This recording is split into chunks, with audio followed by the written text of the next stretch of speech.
The year is 1997. Grunge rock and pop music were king. And I am a young teen entering my sophomore year in high school. I'm a shy, reserved, nerdy girl who loves acting. And yes, I was in theater, of course. I wore glasses, had long dark brown hair, and didn't have much of a style. I was mostly just a jeans and t-shirt kind of girl who wore plain cheap sneakers, basically whatever my parents could afford. I really didn't care too much about my style or, lack thereof. This is the tale of what it was like to be an innocent, naive teen in love with the most popular boy in high school, my most memorable crush of all time. This isn't about just being head over heels for some boy, but about what I saw beyond the handsome face. A good heart with a big smile.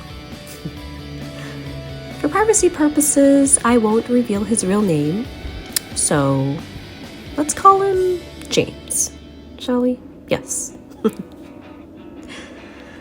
Okay, so James was the bee's knees.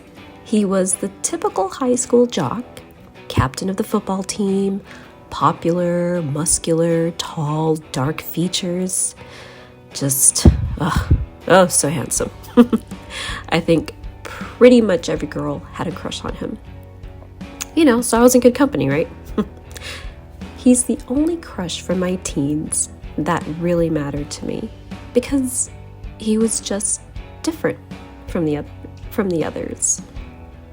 He wasn't stuck up or all about himself, not that I could tell.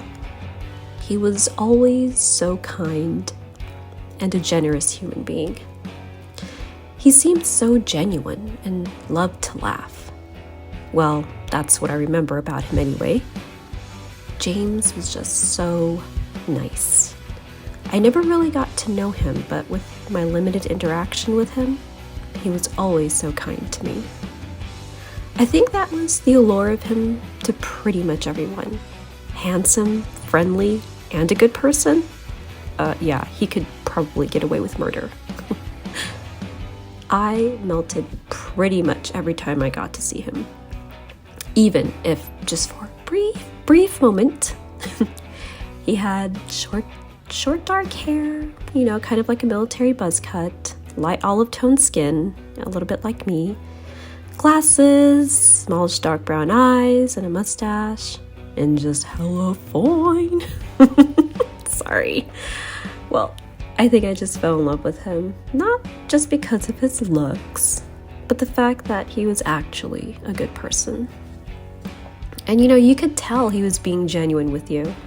I could definitely tell he wasn't being fake or putting on some sort of a facade, and it was refreshing to be around that kind of energy. I was too much of a nerd, still am, to even get the courage to talk to him.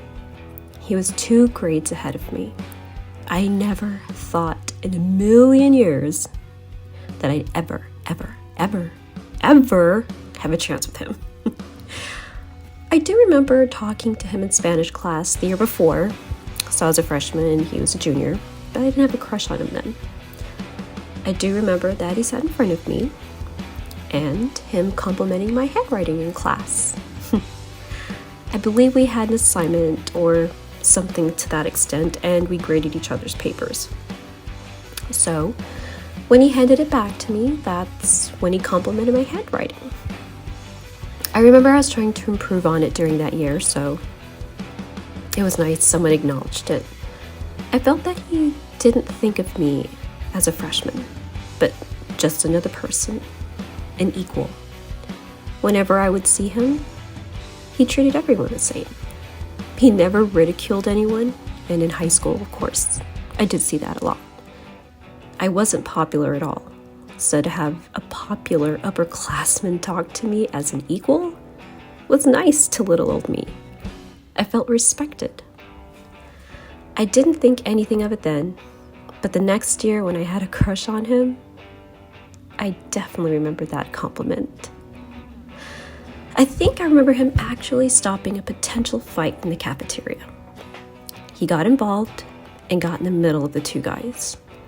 I never saw any student that went to those lengths to help. Not saying it never happened, but I just never saw it. I was like, wow. Yeah, no one really does that here.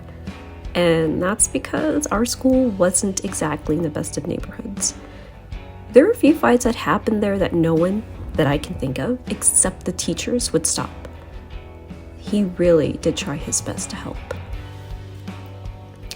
James was so much more than just a handsome face. He was a good soul. I'll never forget him and what he meant to me then. You never know how you may impact others just by being yourself and a good-hearted person. I'll always remember him not just as a high school crush, but as a good person, having such a bright light that just always shined through. Thank you, James, for being a good influence on my life during those tough high school years. Remembering that time makes me believe that there are still some good people and good men out there somewhere.